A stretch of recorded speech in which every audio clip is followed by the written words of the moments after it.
Halo, Assalamualaikum. Balik lagi di channel aku di ST Denatur. Kali ini aku mau membahas mengenai suntik silikon cair. Nah, apakah suntik silikon cair berbahaya atau tidak? Nah, yuk kita simak video lengkap berikut ini. Suntik silikon cair pada operasi pembesaran payudara lebih berbahaya daripada implan silikon. Bahan yang tidak dianjurkan secara medis untuk operasi pembesaran payudara adalah silikon cair yang diinjeksikan ke dalam payudara. Tidak bisa diprediksi akan mengalir ke bagian tubuh yang lainnya karena adanya gaya gravitasi.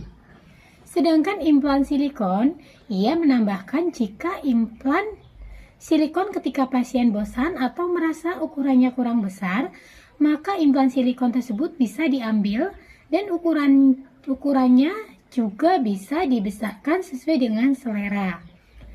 Berbeda dengan silikon cair. Ketika awal diinjeksi cairan silikon, bentuk payudara akan terlihat bagus sesuai dengan yang diinginkan pasien. Namun setelah 6-12 bulan, cairan silikon akan mengalir ke bagian tubuh terbawah sesuai dengan aliran silikon cair yang diinjeksi akibat adanya gaya gravitasi. Akibatnya, adanya gaya gravitasi itulah yang menyebabkan bentuk payudara bertambah jelek dari sebelum diberikan silikon, mempengaruhi bentuk tubuh, serta silikon cair yang masuk ke dalam tubuh juga menyebabkan gangguan kesehatan seperti alergi, kemudian menimbulkan kemerahan dan iritasi di kulit bagian tubuh yang diinjeksi silikon. Akibatnya, bentuk tubuh pasien tidak akan indah lagi jika dipandang secara estetika, menyebabkan gangguan kesehatan seperti alergi, menimbulkan kemerahan dan iritasi di kulit bagian tubuh, bahkan bisa saja menimbulkan kanker bagi mereka yang mempunyai gen kanker. Silikon cair tidak dianjurkan untuk diinjeksikan ke dalam tubuh manusia karena termasuk dalam bahan industri. Oleh karena itu, silikon cair biasanya digunakan untuk lapisan cat, lem silikon kaca, dan yang lainnya. Apabila silikon cair sudah masuk ke dalam tubuh, maka tidak sepenuhnya bisa dikeluarkan atau dibersihkan karena silikon sudah menjalar ke semua bagian tubuh karena memiliki warna yang bening sehingga sulit untuk membedakan antara jaringan tubuh dan silikon cair. Meskipun harganya lebih murah, suntik silikon cair ke payudara tidak dianjurkan karena tidak aman serta memiliki risiko yang lebih besar. Bagian tubuh yang paling sering dilakukan penyuntikan silikon adalah payudara dan bokong. Walaupun begitu, suntik silikon memiliki efek samping untuk jangka panjang. Nah, berikut ini merupakan efek samping dari suntik silikon yang umumnya terjadi.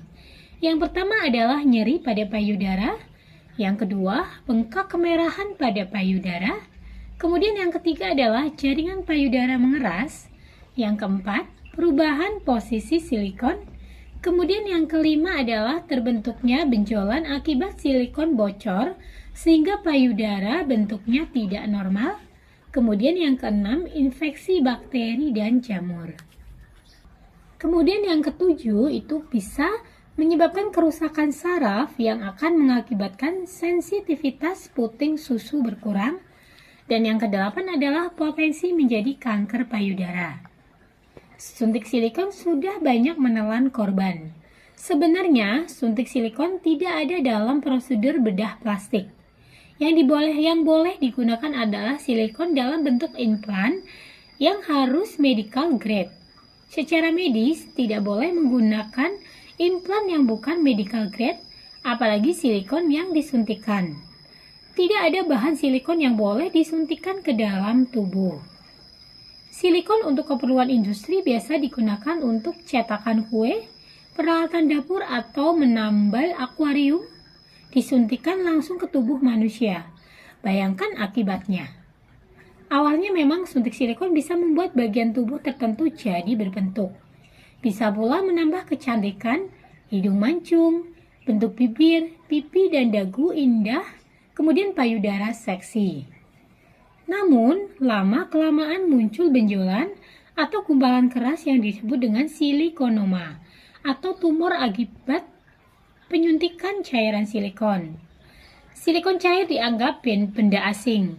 Tubuh menolak dan membentuk mekanisme pertahanan, timbullah peradangan. Dalam waktu berapa lama silikonoma ini terbentuk berbeda pada tiap individu.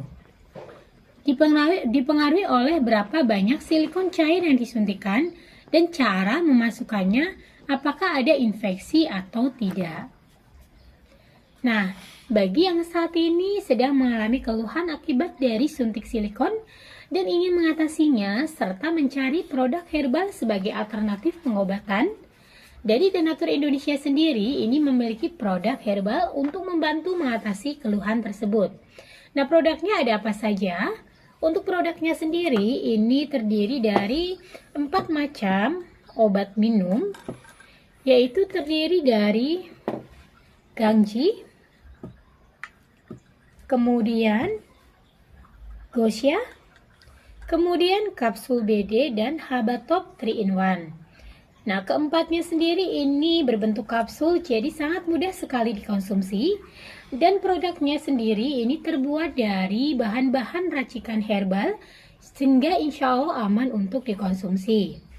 Dan untuk selain terbuat dari racikan herbal, produk ini pun sudah terdaftar di BPOM, sudah ada izin Dinkesnya. Nah, bagi yang muslim pun tidak perlu khawatir karena sudah halal MUI. Dan Donatur Indonesia ini sudah memiliki ISO 9001-2015. Serta untuk pembuatannya pun sudah sesuai dengan standar CPOTB. Nah, jika ingin memastikan untuk betul tidak sudah terdaftar di BPOM, di setiap botolnya ini tertera nomor POM TR yang sudah didaftarkan. Di mana untuk Gangji Donatur ini nomor POM TR-nya 173300491. Kemudian untuk Gosyah Donatur POM TR-nya 173305881. Untuk kapsul BD POM TR-nya 163398401. Kemudian untuk Habatop 3-in-1 POM TR-nya 183312551. Nah, di botolnya pun tertera untuk bahan-bahan herbal yang digunakan untuk meraciknya. Di situ tertera komposisinya serta aturan pakainya. Nah, demikian informasi kali ini, semoga bermanfaat. Bagi yang ingin memesan produknya, silakan langsung hubungi saja kontak kami di nomor 081 329 878 999. Sampai jumpa di video berikutnya. Terima kasih. Wassalamualaikum warahmatullahi wabarakatuh.